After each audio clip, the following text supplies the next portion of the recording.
marka labaad waxaan toos u aadayaa su'aalaha ay maxkamaddu na weydiisay. Mudan gudoomiye, intaan su'aasha ka jawaabin waxaan rabaa inaan wax yar ka hormariyo. Warqadaha uu xeerlaaliyu sharaxay oo ah warqadda risiidka ah ee ay ku qoran yahay xafiiska xisaabiyaha guud ee dawladda. xafiiska xisaabiyaha guud ee dawladda ayaa marka hore daabacaadiisa saxda ah iska leh oo waajibkiisu uu yahay. kadib wasaaradda maaliyadda xafiiskeeda canshuuraha kolba dhinacuu quseeyo, hadduu canshuuraha bariga yahay iyo hadduu kastamyada yahay, ayaa si kutlo ah ama si kooxa uga qaada si ay ugu soo shaqeeyaan oo ay dakhliga dawladda ugu xareeyaan sida saxda aan ka sheekeynaya. xafiiska marka xisaabiyaha guud wuxuu ku wareejiyaa wasaaraduna qaybta canshuuraha barigaan joognaa. marka warqadda saxda ah ee xisaabiyaha guud waxaa keenay oo la rabay inay gacanta ku hayso xafiiska wasaaradda maaliyadda qaybta canshuuraha bariga uu ku leeyahay garoonka aadan cadde ee magaalada muqdisho sida saxda ah. mudana gudoomiye, mudanayaal maxkamadda sharafta leh, markaas jidkaas sidaa saxda ayuu ku imaadaa. tiim baraha ku yaalla waxaa iskale oo aan leenahay waa la been abuuray. waxaa iskale wasaaradda maaliyadda ayaa la rabay inuu ku yaallo tiim baraheeda oo tiim bara sax ah inuu ku yaallo. warqadaha qaar aan soo gudbin doono waxaa ku yaalla tiim bare wasaaraddu ay leedahay oo sax. warqadaha qaarna ayagoo been abuura waxaa ku yaallo tiim bare ay wasaaraddu leedahay oo sax. mararka qaarna waxaa ku yaalla warqadiina waa been abuur, tiim bariina waa been abuur. taasna waan sharaxi doonaa. hase ahaatee mudana gudoomiye, markaan su-aashaadii ka jawaabo, xeerlaaliyuhu wuxuu sharaxay inuu jariimadani ay ahayd jariime ishtiraakiya ama jariime la wada galay. sidoo kale xeerlaaliyuhu wuxuu ka sheekeeyey in mas-uulka qasnajiga laanta bangiga dhexe u jooga waaxda ajaanibta ee dakhli xaraynta loogu talagalay ama qabashada lacagta laga qaada ajaanibta iyo waaxda canshuuraha bariga xafiiskeeda ninka madaxda ka ah oo labada eedaysane is ag fadhiya dhankaas ah Abuukar iyo Socdaal, in sida adiga garsooraha midigta ka fadhiya inta isu jirtaan bay isu jireen. marka koobaad waxaan rabnaa maxkamaddu inay fahanto maadaama marka ay kala waajibaad yihiin maadaama laba institution ay mid walba meesha u fadhiyo, mid kaliya waxba ma qasi kara mudana gudoomiye. markii sida runta laga hadlo, mid kaliya qalad ma samayn kara hadduusan kii kale loogin. annagoo marka taa ka aanba qaadayna ayaa waxaa dhacday mudana gudoomiye marka koobaad in la foojargareeyo oo been abuur lagu sameeyo warqaddii risiidkeeda xisaabiyaha guud. waa u soo socdaa 20 daqiiqo ma rabna inaan ku qaadano gudoomiye aan u baahnayn. waxaan rabnaa maxkamaddu inay dadku waa fahmeen ma aqaan dadku soo ma fahmin. waxaan rabnaa inaan ogaano mas'uulka bangiga dhexe u fadhiyo garoonka shaabada la been abuuray iyo warqadda la been abuuray dowrka uu ku leeyahay inaan sheego waxa kale iska dhaaf. gudoomiye meesha u soo socon halkaas waa gudoomiye afarta institution ee kiiska ku jira waa work permanent oo wasaaradda shaqaalaha migrationka iyo labadan institution ee wasaaradda maaliyadda bangiga dhexe waxay ku leeyihiin oo xafiiska xeerlaaliyaha guud iyo hay'adaha baaristu ay aaminsan yihiin inay ku leeyihiin door muuqdo oo la taaban karo. sababtay ugu leeyahay waxaa waaye haddii aniga oo bangiga dhexe matalaya oo waajibkaygu yahay inaan lacagta xareeyo oo ay ag fadhiya Abuukar oo wasaaradda maaliyadda lacagteeda xareynaya oo inta isu jirno inaan Abuukar uuna waxba haleyn karin haddaan aniga raalli ka ahayn. sidaas daraaddeed mudana gudoomiye, dembigu wuxuu ahaa dembi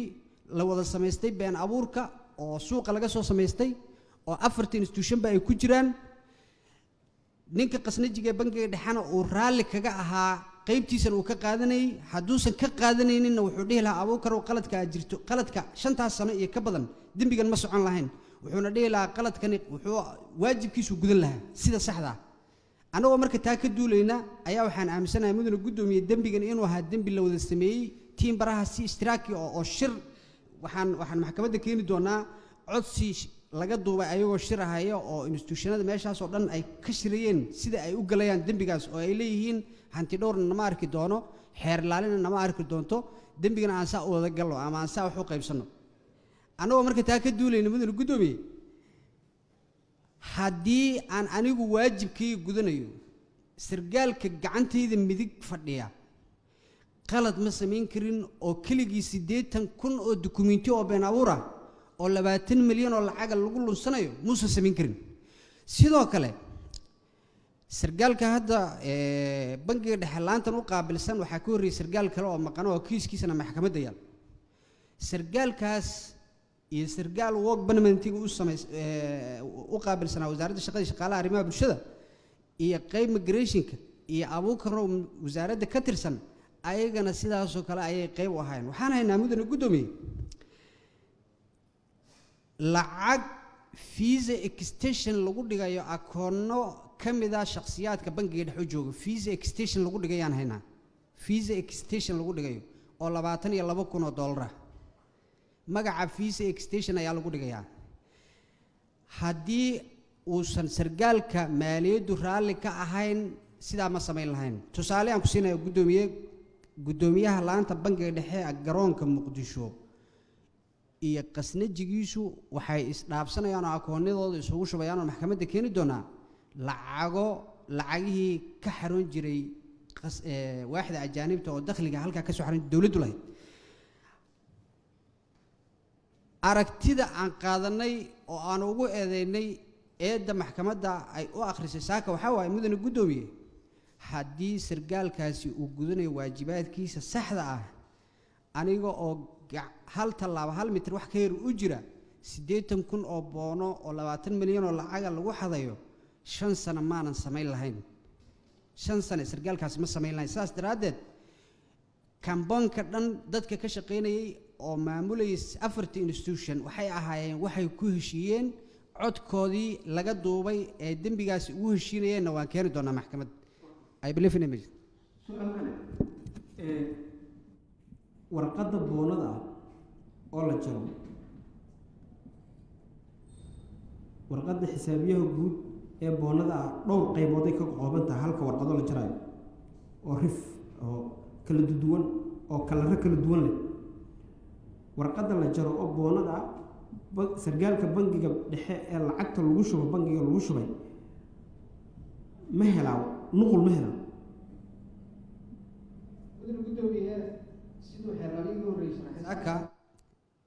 adeega la bixinaya 2 institution buu ka imaadaa oo visa extension iyo work permanent ah ama kordhinta dalku jooga iyo ruqsadda shaqaalaha shay sida saxda ah qofkii markuu shuruudaha waxaas ku qaadanaya ama adeegyada ku qaadanaya uu buuxiyo wuxuu imaadaa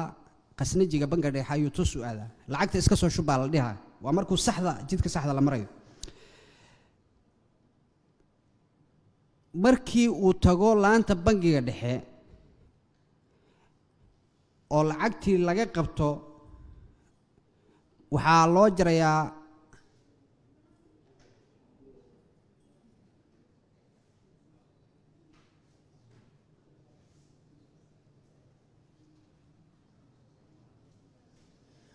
marka halkan waa meesha ay maxkamaddu weydiiso raba inaan ka jawaabo waxaa loo jarayaa risiidka yaa u jaray waxaa u jaray wasaaradda maaliyadda risiidku waa sida saxdan ka hadlayaa mudane gudoomiye risiidkaasi wuxuu leeyahay 3 koobi ayuu leeyahay mid qofka loo adeegay ayaa la siiyaa midna oo wuxuu la aadayaa ciddii soo dirtay oo ama work permanent ah ama visa extension midna waxaa la siiyaa xafiiska xisaabiyaha guud ee dukumiintigan iska lahaa si uu u xisaabiyo hantida dawladda dakhliga soo xarooday midna buuggii ama warqaddii laga jirayay ayuu ku hadhaa wasaaradda maaliyadda ayaa haysa waa sida saxda ah waa markuu dukumiintigu sax yahay mudane gudoomiye hadda waxaa dhacday in sargaalka work permanentiga u joogay wasaaradda arrimaha bulshada wasaaradda shaqada iyo arrimaha bulshada iyo sargaalka u joogay wasaaradda maaliyadda iyo sargaalka u joogay laanta bangiga dhexe qasnajiga ahaa ay ku wada heshiiyaan in ay ayagu samaystaan laakiin dukumiintiga baxaya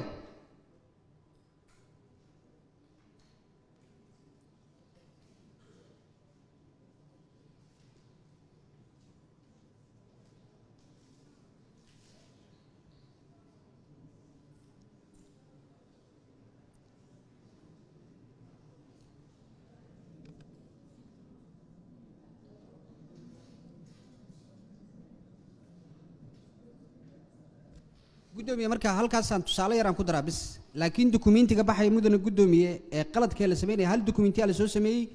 qofka loo adeegayo maadaama uu u baahnaanayo wax referensiya oo lacagtiisa uu ku bixiyey halkaa koobi ayaa la siinayay wax kale oo la soo sameeyey oo kalena ma jirin oo buuggii sida saxda ah looma soo daamicin tusaalaan siinaya marka maxkamadda rabaa inaan siiyo waxaa dhacday sidoo xeerlali iga horreey sheegay in qof ajnabiga adeeg uu ku baxsaday lacag dukumiinti buugga xisaabiyaha guud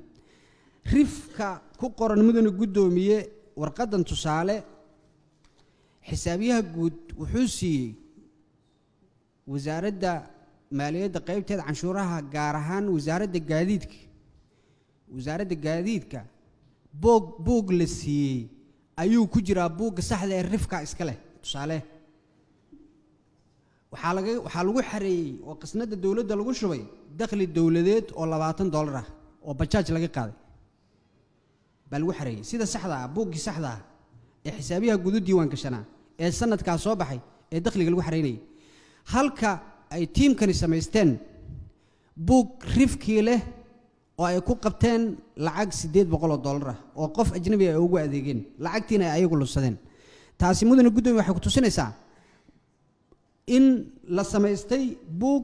buuggii loo ekaysiiyey oo structure-kii wixii oo dhan leh hal koobi oo bes oo qofka ajnabiga la siinayana la siinayay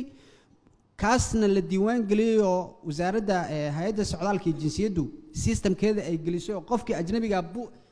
koobigii la siiyey ayuu noqonayaa koobigan oo sawir laga qaaday taas buugga la sameeyey iyo cadeymaheeda iyo sidaa usoo gudbinaysa idinka idintaala qofka bangiga dhexe jooga markii inta loo yimaado lacag lagu bixiyo bangiga dhexe muxuu sameeyaa ma qoraal inta qoro wasaaradda maaliyadda yidhaahdaa waxa la siiyo ma afku uga sheegaa sidee wasaaradda maaliyadda ku gaarsiiya gudoomiye si kooban uga jawaabaya waxyaabaha qaladaadka ah ee meesha ka jira waxaa ka mid ah sargaalka bangiga dhexe u jooga ee xafiiskaas ka shaqaynaya ee adeega xareynaya wax dukumenti ah oo lacagta uu ku qabanaya haba yaraatee ma jirto waxay ahayd sida saxda inuu dukumenti ku qabto laakiin wax dukumenti ku qabanaya ma jirto tusaale haddii anigoo qasnaji ah ama socdaal oo qasnaji oo xafiiska ka tirsanaa loo dhiibo maanta 1 milyan oo lacag oo la dhaho qasnaji dowladda ka soo xarootay waayo hadduu bangiga dhexe uu geeyo $100 wax cadayna oo ku cadayn kara intii kale ma jirto marka koobaad taasi waxay ku tusinaysaa qaladaadkii iyo musuqmaasuqii tiimkani ay qaybta ka ahaayeen ee meesha ka jiray kaliya qofku lacagta ka qaadaya wuxuu leeyahay qofkii loo adeegayay abuukar oo agtiisa fadhiyo wasaaradda maaliyadda jooga ka qaada boonada oo hadal abis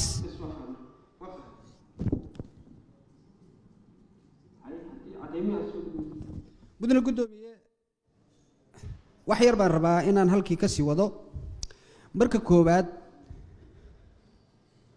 marka koowaad mudane gudoomiye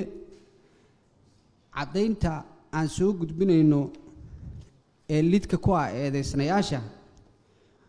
waxay caddayn u tahay 3 qodob ama 3 dembi oo aan ku soo eedayn oo ah 241 366 iyo 360 xeerka ciqaabta Soomaaliyeed tusaale mudane gudoomiye halkaas risiid wuxuu dembi muujin u yahay 3 qodob mararka qaarna wuxuu dembi muujin u noqon doonaa 2 qodob sidoo kale wuxuu caddayn lid ku aayahay laba eedaysane mar kasta laba eedaysane oo eedaysanayaasha ka mid ah ayuu lid ku yahay maxkamaddu intaas inay la fahantaan rajinaya markaan saa leeyahay mudane guddoomiye dembigan aan dacwad oogista ka samaynayno wuxuu dhacay intii u dhaxaysay 2018 ilaa 2023 tusaale risiidkan waxaa la soo saaray 2019 ilaa xilligii dembigu uu dhacayay eedaysanayaasha laba ka mid ah way shaqaynayeen oo saraakiil meesha ka shaqaysa ayay ahaayeen sidaas daraaddeed wuxuu lid ku noqonayaa abuukar iyo maxamed aadan oo ah madaxa qasnajiga laanta bangiga dhexe sidoo kale wuxuu dembi muujin u yahay qodobka 241 xeerka ciqaabta Soomaaliyeed oo sidoo xeer laaliyuhu sharaxay 400 ee risiidka lagu qabtay ee qofka ajnabiga uu ku qaatay fiisada baasaboorkiisa lagu dhajiyay qasnadii dhexe dawladda kuma aysan dhicin oo lacagta 400 ah ee ahayd inay qasnada dawladda ku dhacdo ee dadka Soomaaliyeed loogu adeego ma aysan gaadhin jeeb dad ay ku dhacday mudane guddoomiye saas daraadeed article-ka 241 halkaas ayuu ka imaanayaa oo lacagta waa la musuqmaasuq sidoo kale waxaa been abuur ayadana la been abuuray oo saraakiishan ay been abuureen iyo kuwa kale oo maqanayaal ah warqadda xisaabiyaha guud ee dakhliga dawladda ay ahayd lagu xareeyo mudane guddoomiye dhammaan warqadaha xisaabiyaha guud ee sanadkii 2019 loogu talagalay in dakhliga dawladda ee kala duwan lagu xareeyo dakhliga dawladda waxaa xareeya waxaa adeeg qabta hay'ado kala duwan oo fara badan oo dawladda ka mid ah oo ay ka mid tahay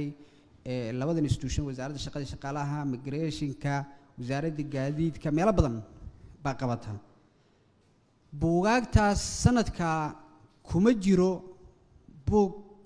reference kale ama buug lambarkaas oo xisaabiyaha guud leeyahay kuma jiro saas daraadeed mudane guddoomiye waxaa halkaa ka soo cad in warqadani ay ahayd warqad la been abuuray ayadoo saas tahayna waxaa la geliyay systemkii dawladda ee hay'adda socdaalka iyo jinsiyadda oo haddii aan saa la samayn lahayna qofka ajnabiga loo adeegay ayaa ay ku soo laaban lahayd halkaas qaladkooda laga arki lahaa markaan leeyahay ku soo laaban lahayd suu xeeralii u horreeyay sharaxay qofka ajnabiga ah haddaan fiisadiisa terminaalada Soomaaliya oo dhan haddaan loo xareynin oo si sax loogu xareynin macnaha terminaalada Soomaaliya oo dhan kama bixi karo qofkii waa la qabanayaa qof si sharci ah waddanka ku joogo noqonaya oo fiisadu ay faalisa tahay saas daraadeed qofkii wax sax ah la siinayaa oo fiisadii adeegii waa la siinayaa laakiin lacagtii lama bixinayo saas daraadeed mudane guddoomiye mudanayaal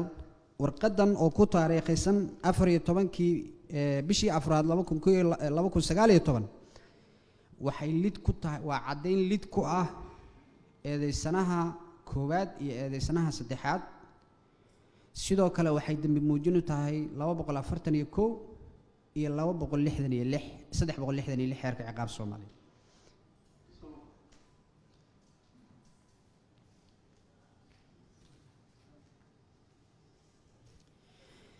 mudane guddoomiye warqadan kale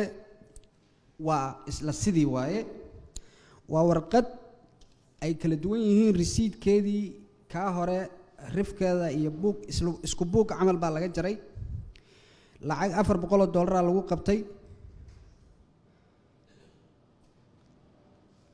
adeeg dawladeed oo visa ayaa qof ajnabi ah lagu siiyay siyaas daraadeed ayadana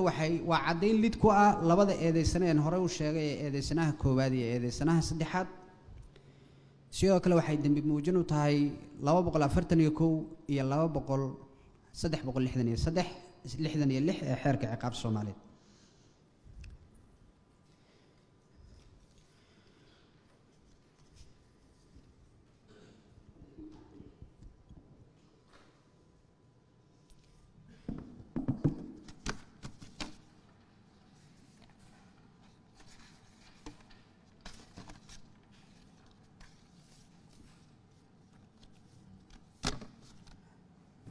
مدن قدومية إن أنا هلكن كشرحه labada institution ee sheegnay ee visa extension ka ama kordhinta fiisada ama dalku jooga iyo ruqsadda shaqaalaha shisheeye labaduba waxay lahaayeen system laba institution ayaa kala maamulay maxkamaddu waxaan rabnaa inay fahanto dhammaan ajaanibta hadda Soomaaliya jooga ee service-kan la siinayo waa dad shaqeeya Soomaaliya inta badan hadda wax kale looma imaado ama qofka ajnabiga ee Soomaaliya joogo boqolkiiba boqol waa qof ka shaqeeya oo shaqaale ah saas daraadeed qof kasta oo fiisa la siiyo mudana gudoomiye wuxuu haystaa ruqsad shaqaale ayuu haystaa ruqsad uu kaga shaqeeyo Soomaaliya oo ayadana lagaga qabto lacag dhan $780 $780 nasiib darrada dhacday mudana gudoomiye waxa waaye iyo mas'uuliyad xumada dhacday ayay ahayd in adeegaas aan loo sameeynin kayd oo aan la kaydinin ba xogtaas la qabanayo iyo adeega la bixinayo musuqmaasuqa jiray waxa kamid ah in aan la kaydinin waxaan maxkamadda keeni doonaa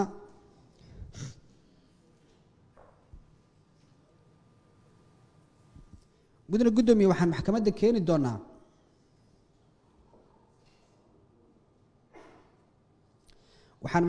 keeni doonaa oo aan rabnaa inay maxkamaddu fahanto maadaama eedeysanayaasha qaar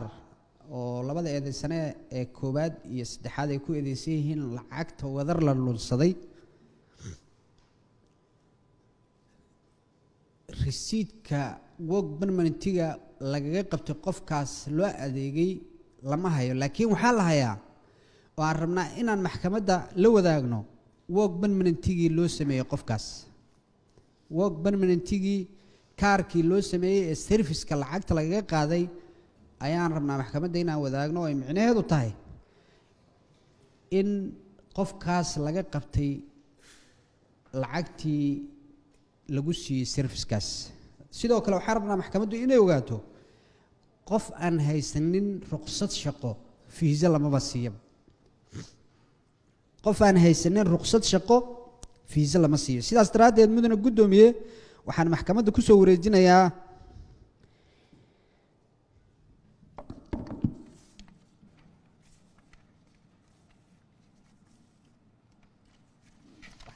sharafta ku soo wareejinayaa 5 warqadood oo dhammaantood lagu qabtay si isku mid ah min $400 oo micnaheedu tahay qofkaas waxaa la siiyey 6 bilood oo ah dalku joog oo micnaheedu sii tahay mudane gudoomiye qofkaas waxaa laga qaaday sidoo kale work permit-ga adeegiisii lacagtiisiina waa laga qaaday oo ayadana noqonaysa $390 sababtoo ah work permit-ga kaarkiina waan keeni doonaa maxkamadda waan tusaynaa laakiin maxkamaddu inay sii fahanto in qof kasto 400 oo fiisa laga qaaday ay micnaheedu tahay in laga qaaday 390 oo ruqsadsiin shaqaale shisheeye ah marka risiidyadan oo 5 xaba oo si isku midana lacagta lagu qabtayna maxkamadda ayaan la wadaagaynaa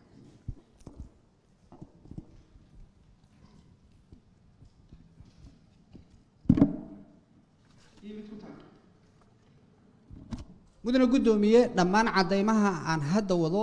eedeysanaha koobaad iyo eedeysanaha labaad ay lid ku tahay eedeysanaha saddexaad waxayna sidoo kale marag muujin u tahay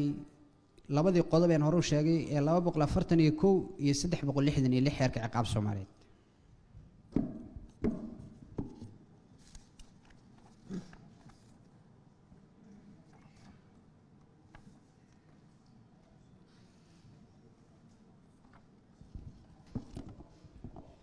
mudane gudoomiye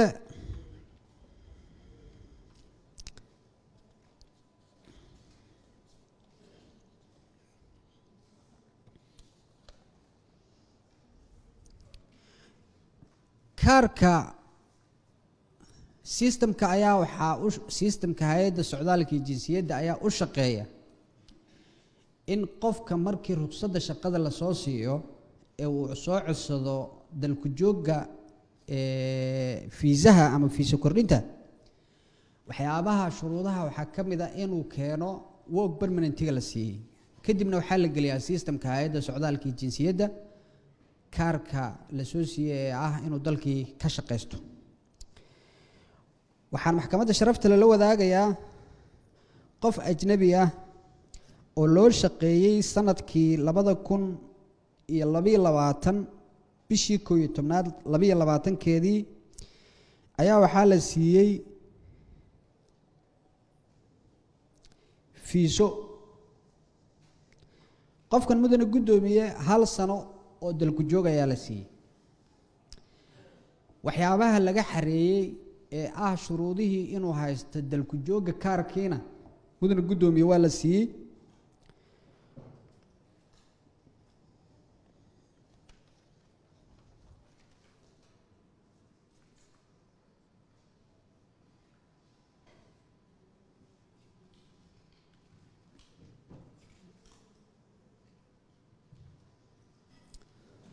hal mar shirgaal kana rabaa inaan wax weydiiyo mudane guddoomiye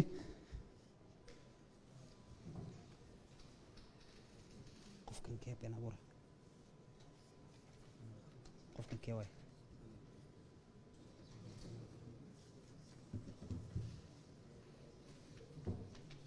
qalin baan marnay Soomaaliya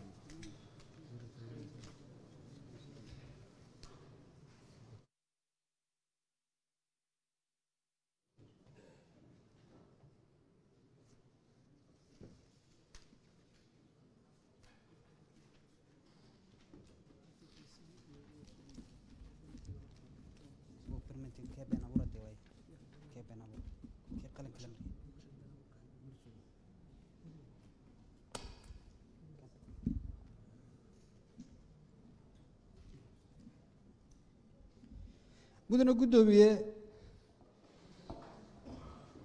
qofka ajnabiga loo adeegay markii la siinay dalku joogga waxaa waajib ku ahayd inuu haysto markii la siinay fiisa kordhinta waxaa waajib ku ahayd inuu haysto work permanentigiisii ayaa laga sawiray kadibna waxaa la siiyey dalku joog 1 sano ah waxaa lagaga xareeyay $800 waxaan rabaa marka maxkamadda inaan u soo gudbiyo qofkaas oo sidoo kale laga qaaday $780 oo micnaheedu tahay waxaa la siiyey dalku jooggi waxaa la siiyey ruqsaddii shaqaalaha shisheeye ayaa la siiyey marka meeshan waxaa isla socda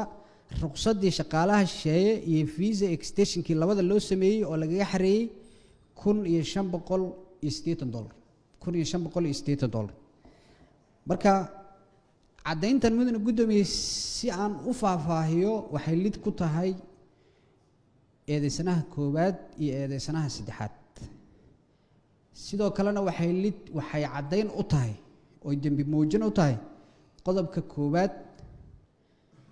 iyo qodobka saddexaad qodobka koowaad oo ah 241 iyo eedda labaad oo ah 366 xeerka ciqaabta Soomaaliyeed maxkamadda ayaan ku soo wareejinayaa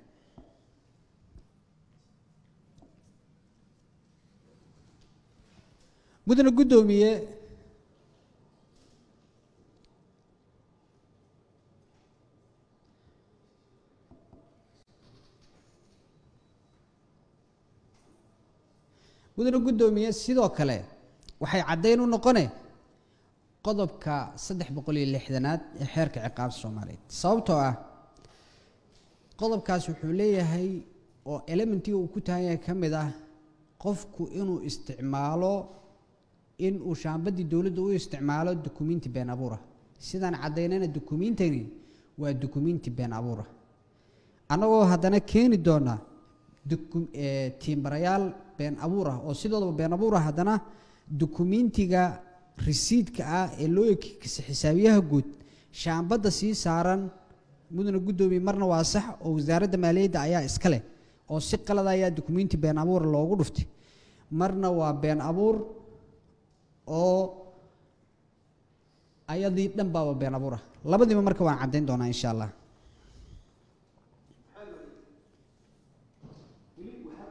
su-aasha ah eedaysanaha koobaad iyo eedaysanaha saddexaad ay lid ku taha tiri sidoo kale waxay marag muujino taha 241 366 iyo 360 intaas waa tiri eedaysanaha saddexaad sida ay lidka u tahay noo sharax. waxaan u sharaxay eedaysanaha saddexaad wuxuu ka shaqaynayay laanta garoonka dhexe ilaa 2015 marka koobaad. dembigana mudug gudoomiye waa sax caddaynta waxaa laga soo bilaabay 2018 laakiin micnaheedu ma aha inuusan dhici jirin sanadihii ka horreeyay. haddaan ka soo qaadno marka sidee bay ugu noqotay mudana gudoomiye sidaan horay u sheegay eedaysanaha saddexaad wuxuu waajibkiisu ahaa inuu qasnada dowladda ku hubsado lacagta dakhliga ee serviceka la bixiyey ah. waajibkiisu saasay ahayd. haddii micnaheedu waxaa waaye waajibkiisii ma gutay mise ma gudanin. mudana guddoomiye waajibkiisii mana gudanin sababtoo ah agaasimahaas waxaa agtiisa lagu sameeyey ama uu wax ka sameeyey horta dukumenti been abuur wax ka sameeyey oo dukumentigan abuukar keligii ma samaynin socdaal keligii ma samaynin eedaysanayaasha maqanayaasha institutionada kale keligood mayna samaynin wax heshiis lagu ahaabay ahayd. tusaale mudana guddoomiye haddii waajibkiisa uu sida saxda u gudanayo jawaabta maxkamaddu raadinayso waa sidan bay noqonaysaa. haddii uu waajibkiisa si sax u gudanayo 80,000 oo caddayn dukumenti been abuur ah oo lacag dowladeed oo 20 milyan kor u dhaafaysa lagu dhunsanayay ilaa 2018 ilaa hadda lama samayn lahayn. taasaa midna guddoomiye waxay ku tusinaysaa inuu ahaa jariimadani jariime ishtiraakiye marka koobaad inuu qayb ka ahaa inuu wax ka ogaa inuu samayntiisa ay ahayd wax la isla maleegay oo uu qayb ka ahaa. haddii uusan qayb ka ahayn mudana guddoomiye sidaan sheegayna aysan ahayn qolal kala xidhan oo nin walba meeshiisa loogu tagaya aysan ahayn. tusaale haddii anigu qolka aan ku jiro asagu qolka uu ku jiro ka kale qol kale ku jiro waxaa la dhihi lahaa qof kasta wixiisa gaar buu u qarsadaa. macnaha adiga iyo labada qof waxaa u dhaxaysay wax ka yar 1 mitir wax ka yar 1 mitir oo aan waxba u dhaxayn. micnaheedu waxaa waaye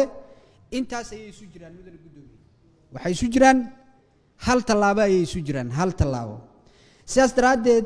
mudana guddoomiye suurtagal ma noqon lahayn inay hal tallaabo qodobka 366 iyo 360 hal tallaabo inay isu jiraan muu sheegaa mase dukumenti la been abuur sheegaa iyo shaabad la been abuur. mudana guddoomiye tusaale xafiiska xeer ilaaliyaha guud ama dacwad xafiiska xeer ilaaliyaha shaqadiisa waa la yaqaanaa waa dacwad oogis dacwo oogaa qof cidoo soo eedaya baarisoo sameeya. tusaale garsoorana dacwadu qaadaa waa la kala yaqaanaa shaqo garsoorana waa la yaqaan shaqo xafiiska xeer ilaalinta dacwad oogaha joogana waa la yaqaanaa. bangiga dhexe qofka jooga oo bangiga dhexe ka tirsan instituushiga bangiga dhexe la yidhaahda shaqadiisa waa la yaqaanaa. wasaaradda maaliyadda qofka joogana shaqadiisa waa la yaqaanaa. boonada lacag qabashada waxaa loo keenaa had sheegta in wasaaradda maaliyadda waxay u keentaa cidda laanta canshuuraha meeshaas u fadhida ama canshuuraha bariga cidda meeshaas u fadhida u keentaa. waa sheegta abuukara u fadhiyey wax la fahmi kara waay maxkamaddu waa fahamtay. qofka bangiga dhexe jooga aan waxaan rabnaa haddii wasaaradda maaliyadda boono aynu u geynin oo boonadaas asiga uuna mas-uul ka ahayn oo shaabo dowladeed oo ahaayo oo wax ku dhuftatiin baro meel uu ku dhufta aanu jirin waa sameeyna aad leedahay bal noo sheeg qofkaas inta baxay miyuu inta tiga lagu daawacad wax lagu sameeyo ayuu soo sameeyey sidee waxaan rabnaa inaan fahmo maxkamaddu inay fahamto si go-aan u gaarto. maxkamaddu way mahadsan tahay mudana guddoomiye si kooban su-aasha waxaan uga jawaabi karnaa. marka koobaad buugga xisaabiyaha guud ee dakhliga lagu xareeyo horta cidda iskale waa xisaabiyaha guud asaga ayaa soo daabaca wasaaradda maaliyaddu ma daabacdo buugga xisaabiyaha guud baa soo daabaca kadib baa wasaaradda lagu wareejiyaa abuukar midka saxda lagu wareejiyaa kaasi waa midka saxda laakiin waxaa dhacay mudane gudoomiye institutionadii meesha ka wada shaqeynayay inay samaystaan buugga xisaabiyaha guuda oo fujri ah mudane gudoomiye maanta dhan waxaan ku celcelinaynaa oo aan rabnaa maxkamaddu inay fahanto wasaaradda maaliyaddu buugga daabacaadiisa mas-uulka ma aha migrationku mas-uulka ma aha wasaaradda shaqada shaqaaluhu mas-uulka ma aha bangiga dhexna mas-uulka ma aha laakiin waxaa la rabay in lagu shaqeeyo xisaabiyaha guud saasuu usoo buuxiyey buugga 80,000 oo caddayn mudane gudoomiye 80,000 oo caddayn oo risiidyo xisaab lagu qabtay ah ayaa la been abuuray waxaana been abuuray saraakiishii ka shaqeynaysay oo lacagta ku lunsaday laanta bangiga dhexe mas-uuliyiintiisuna waxay ka mid yihiin saraakiisha been abuurka sameeyay ee ishtiraaga ku ah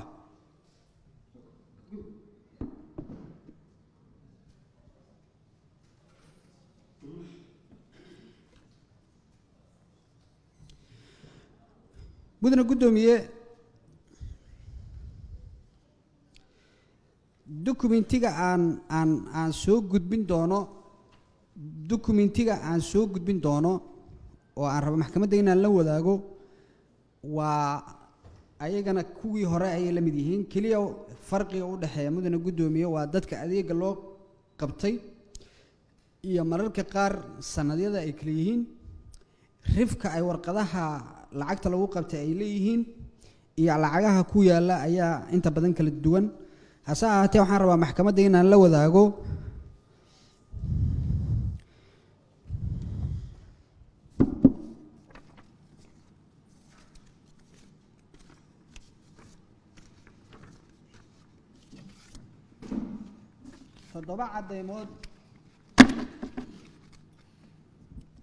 toddoba caddaymood oo lagu qabtay sanadkii 2022 labada service lagu qabtay ee kala ahaa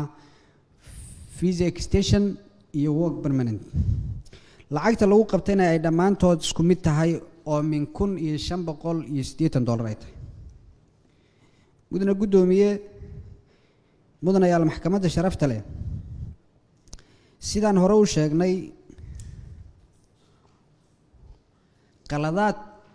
ay sameynayeen saraakiishaas ayaa jira oo tusaale xilliga warqadda la jarayo iyo xilliga fiisada la siinayana way kala duwan yihiin oo micnaheedu ay noqonayso inay dawladdu deyn bixin jirtay sidaan hore u sheego oo ka mid ah musuqmaasuqa meesha ka jiray iyo waxa la sameyn jiray saas daraaddeed waxaan maxkamadda sharafta leh u soo gudbinayaa 7 dukumenti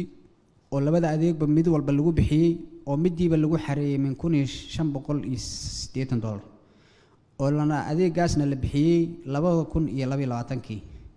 sidaan hore u sheegayna mudane gudoomiye waxay caddeyn u tahay saddexda eedooda hore waxayna lid ku tahay labada eedeysane ee koowaad iyo saddexaad ee maxkamadda hortaagan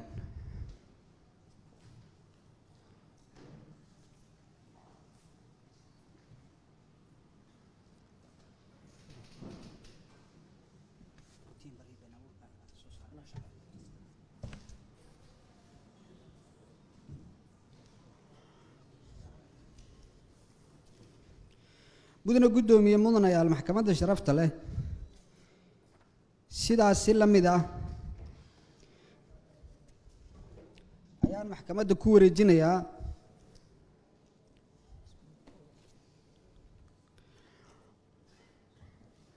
dukumenti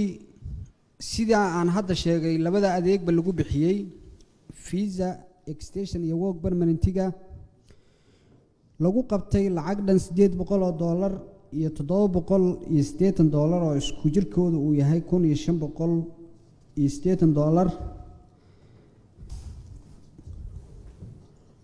kuwaas oo gaadhaya 4 xabo waxayna lid ku yihiin eedeysanaha koowaad iyo eedeysanaha saddexaad waxayna marag muujin ama dambi muujin u yihiin saddexda qodob ee 241 366 iyo 360 xeerka ciqaabta Soomaaliyeed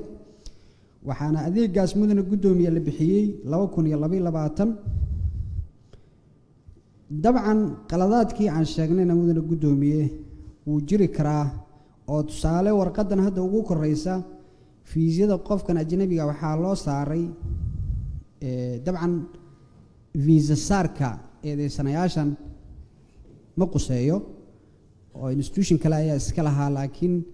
dembiga loo haysto ayaa noqonaya inay qayb ka ahaayeen samaynta dukumiintiyada oo mudane guddoomiye maamulaha laanta bangiga dhexe maadaama uu kala siman yahay oo uu institutionka iskale dukumiintiyadan uu yahay institutionka xisaabiyaha guud wuxuu kala siman yahay samaynta institutionada kale oo abuukar ayuu la mid noqonayaa abuukar wasaaradda maaliyadda ayuu noqonayaa siduu ugu fikiray ayuu ugu fikiray siduu u sameeyey ayuu u sameeyey siduu lacag ugu lunsaday ayuu ugu lunsaday marka caddayntan ayaan maxkamadda kusoo wareejinayaa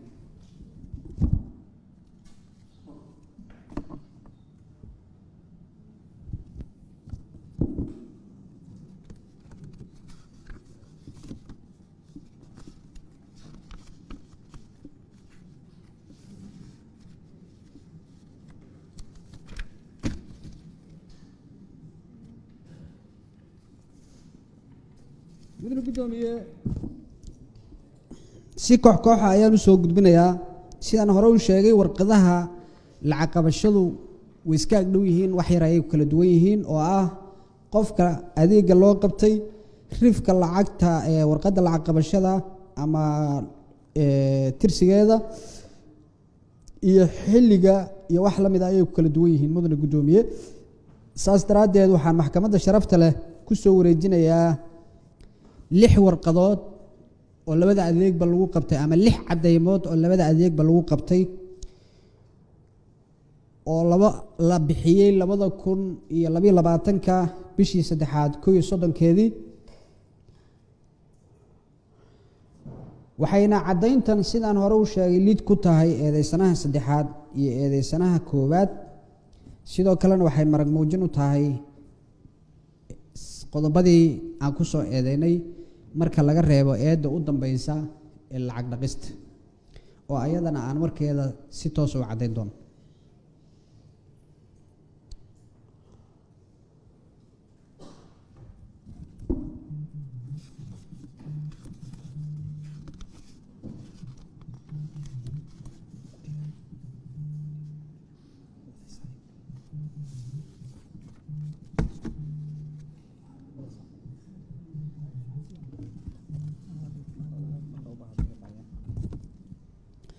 mudane guddoomiye mar kale ayaan maxkamadda sharafta le ku soo wareejinayaa 6 cadeymood oo kale oo lid ku ah labadii eedeysanaha 1aad iyo eedeysanaha 3aad dembi muujin ama marag muujinna u ah 241 366 iyo 360 xeerka ciqaab Soomaaliyeed kuwaasoo lagu qabtay adeeg dowladeed oo laba ah visa extension iyo work permanent mid walbana lagu xareeyay mid walbana lagu qabtay lacag dhan $1580 oo dadka ajaanibta ah adeega la siiyay laga qaaday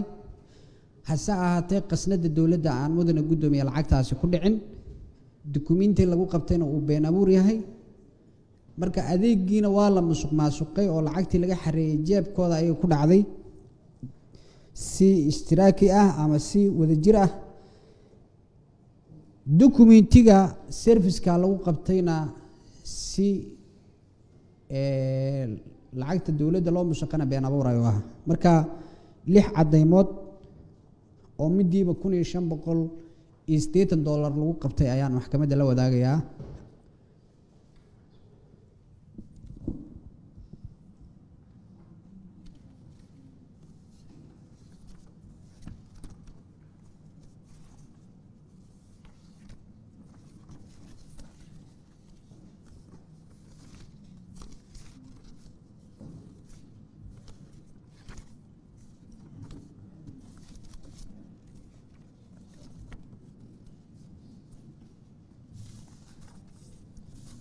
mudana guddoomiye mudanayaal maxkamadda sharafta leh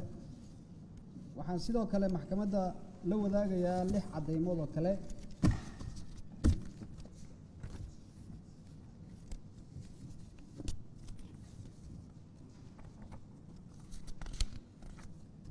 waxaan maxkamadda sharafta leh la wadaagayaa 6 cadeymood oo kale 6 cadeymood oo kale oo lagu qabtay adeeg dawladeed laakiin lacagtii lagu xareyn laga qabtay dadka adeeg la siiyay la musuqmaasuqay oo jeebab gaara lagu shubtay si gaarana looga faa'iideystay mudane guddoomiye cadeymahan mid walba oo ka mid ah waxaa laga qabtay $1,580 sidaan hore u sheego kuwii hore ayay la mid yihiin waxaa laga arki karaa institutionada hay'adaha ama shirkadaha ay dadkaasi u shaqeynayeen oo dukumeentiyadoodii ayaa ku lifaaqan sidoo kale waxay leeyihiin baasaboor lambarradoodii sidoo kale waxay leeyihiin fiisadii loogu dhuftay adeega la siiyey iyo work permanent labadaba way ku jiraan marka mudane guddoomiye meesha aan u soconno iyo siday caddeynta noogu tahay waa in warqaddu ay marka koowaad been abuur tahay lacag qabashada oo warqad dawladeed oo la been abuuray ay tahay sidoo kalena lacagta lagu qabtay ee aan sheegay ee servisyada ka imaaday ama adeegyada la bixiyay ka imaaday in la musuqmaasuqay oo jeeb gaara lagu shubtay oo sanduuqa midaysan ee dawladda aysan ku dhicin adeegyadan mudane guddoomiye waxaa la bixiyey 12 bishii koowaad 2022 30 bishii lixaad 2022 19 bishii labaad 2022 labadii bishii toddobaad 2022 iyo 25 bishii tobnaad 2022 saas daraaddeed mudane guddoomiye caddeyntan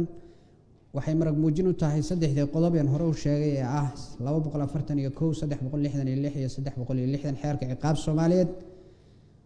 waxayna tahay caddeyn lid ku ah labada eedeysanaha koobaad iyo eedeysanaha saddexaad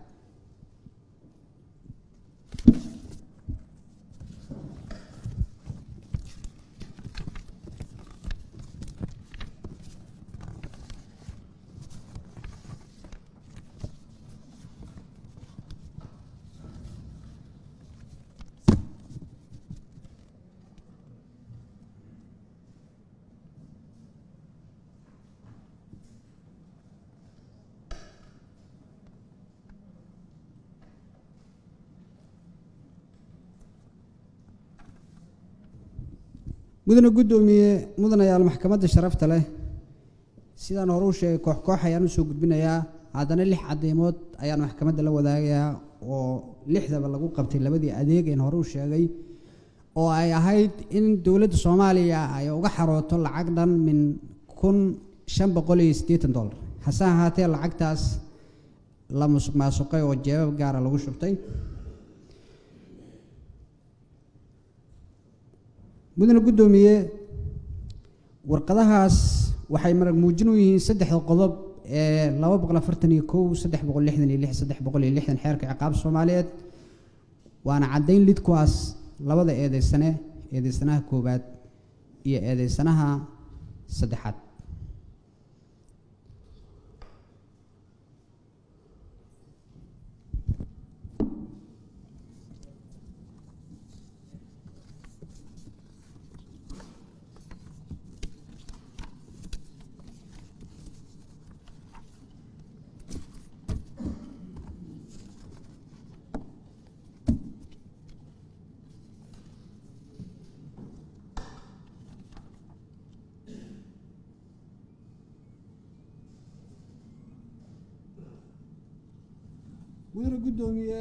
mudane guddoomiye mudanayaal maxkamadda sharafta leh sidii si la mid ah ayaan maxkamadda ugu soo gudbinayaa 6 cadeymood oo kale oo lagu bixiyey min hal sano adeeg dawladeed ah oo ay ahayd qisnada dawladda Soomaaliya oo kaga dhacda midiiba min $1,580 mudane guddoomiye dadkaas adeegga la siiyey waxay u shaqeynayeen company lagu magacaabo African Sky Limited ay intooda badan u shaqeynayeen sidaan sheegayna lacagta laga qaaday ee adeegaas loogu qabtay waxay ahayd in dadka Soomaaliyeed ayagana loogu adeego canshuurta wadankooda laga qaaday ay bedelkeeda ku helaan adeeg dawladeed sida isbitaallo wadooyin iyo goobo waxbarasho hasaatee mudane gudoomiye taa bedelkeeda waxaa la musuqmaasuqay lacagtaas canshuurta ama dakhliga ay ahayd inay ka soo xarooto servicekaas dawladeed ee la bixiyey waxaana mas'uuliyadda qaaday eedeysanayaashan iyo kuwa kale oo maqanayaal ah mudane gudoomiye cadayntan oo midiiba lagu qabtay sidaan sheegay $1580 waxay lid ku tahay labada eedeysanaha koowaad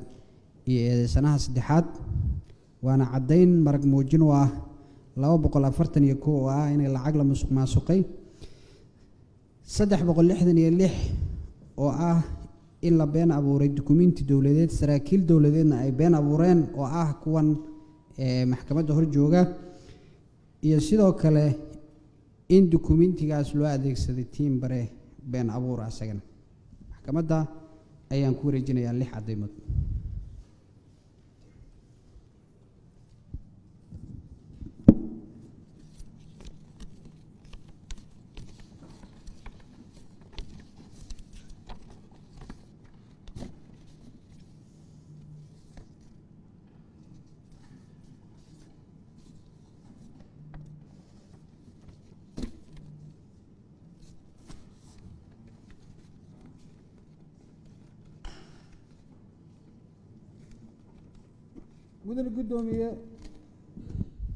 mudane gudoomiye mudanayaal maxkamadda sharafta leh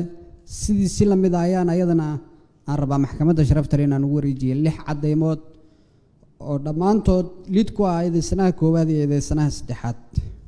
sidoo kalena marag muujin oo ah 241 iyo 366 xeerka ciqaabta Soomaaliyeed kuwaas oo ah ka imaaday adeeg dawladeed oo lacagtii dadka Soomaaliyeed uga xaroon lahayd ee dawladda Soomaaliyeed qasnadeeda ku dhici lahayd la musuqmaasuqay laguna qabtay dukumeenti been abuur ah mas'uuliyadana ay leeyihiin saraakiishii ay dawladdu u eegmatay ama ku aamintay mas'uuliyadaas oo ah kuwa maxkamadda hor taagan oo lacagtaasna jeebkooda ay ku dhacday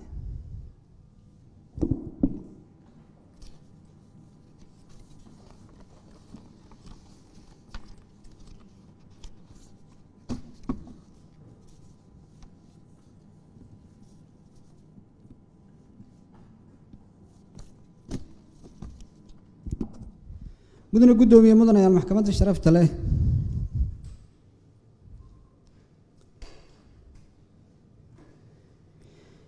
si la mid ayaan maxkamadda ugu wareejinayaa 6 cadeymood oo ayadana lagu bixiyay min labadii adeegeen hore u sheegay ahaa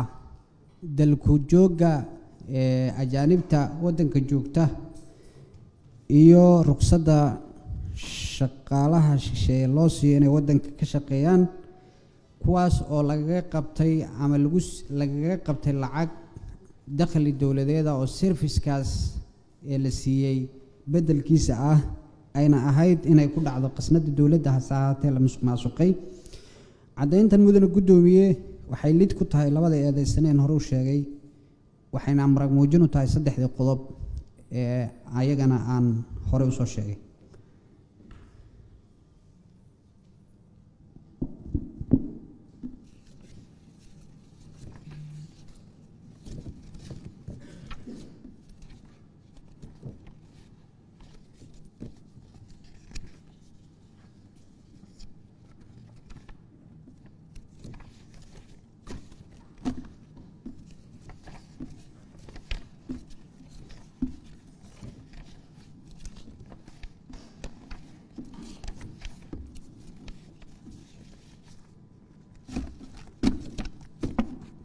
mudane gudoomiye mudanayaal maxkamadda sharafta leh 15 cadeymood ama 15 marag muujin oo midiiba lid ku tahay eedeysanaha koowaad iyo eedeysanaha labaad sidoo kalena marag muujin ay u tahay saddexda qodob ee sheegay oo ay ku bixeen service dawladeed oo ah labo laguna qabtay lacag dhan $1,580 oo dakhli dawladeed ah hase ahaatee la musuqmaasuqay ayaan maxkamadda sharafta leh ku soo wareejinayaa.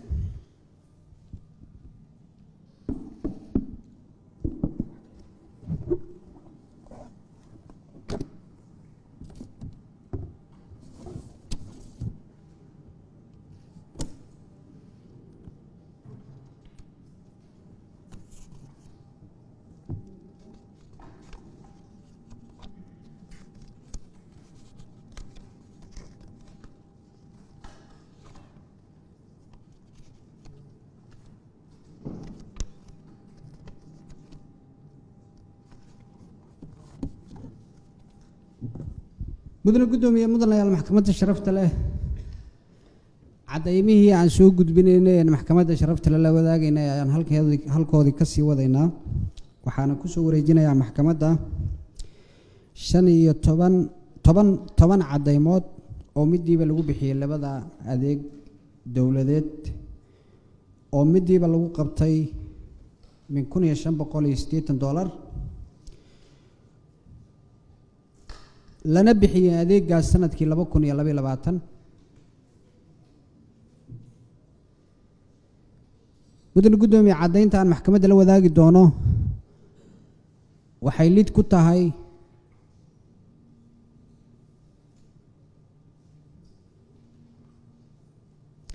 mudane gudoomiye cadayntan aan maxkamadda la wadaagi doono waxay lid ku tahay eedeysanaha koowaad iyo labaad saddexaad aan dhehe eedeysanaha koowaad iyo eedeysanaha saddexaad waana marag muujin eedaha xafiiska xeeladaha guud ee qaranku uu soo gudbiyay maxkamadda ee lidka ku ah eedeysanayaasha gaar ahaan saddexda eedood ee eedeysano walba ugu horeysa ee 241 366 360 waxaana xusid mudan mudane gudoomiye dhammaan cadeymaha aan maxkamadda la wadaagayo waxa ay ku kaydsan yihiin ayagu oo sidaan u sheegayno u jira oo been abuur ah hay'adda socdaalka iyo jinsiyadda systemkeeda ee ma aha cadayn meel kale laga keenay waxaana hor keeni doonaa maxkamadda insha Allah systemkaas hadii la yiraahdo sidaas daraadeed mudane gudoomiye sidaan hore ugu sheegay jariimadan ama dembiganina waxa uu ahaa dembi ishtiraaki ah ama dembi si wada jir ah oo heshiis ah saraakiishii institutionada ama hay'adaha kala duwan ay dawladda mas'uulka ugu ahaa halkaas maadaama shaqadu ay ahayd shaqo isku xidhan oo mid kaliya mid hadduu ka maqan yahay ta kale aysan dhammaystirmi karin sidoo kale mudane gudoomiye haddii eedeysanayaasha mid kaliya uusan raalli ka ahayn musuqaas lama samayn karin waayo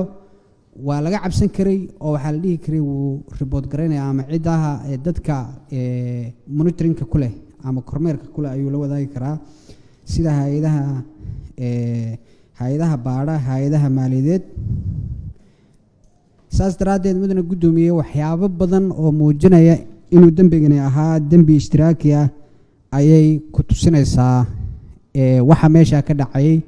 oo aan sii cadayn doona haddii la yidhaaho inta aan ku guda jirno habraaca 114 haddii la yidhaaho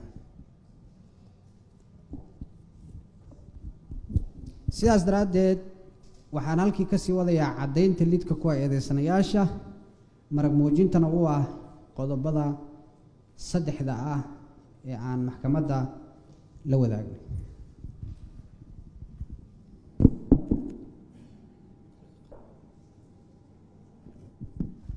mudane gudoomiye waxaan ku wareejinayaa xeerlaalihii dacwadda sii waday si uu halkaas uga sii wado haddii la yidhaaho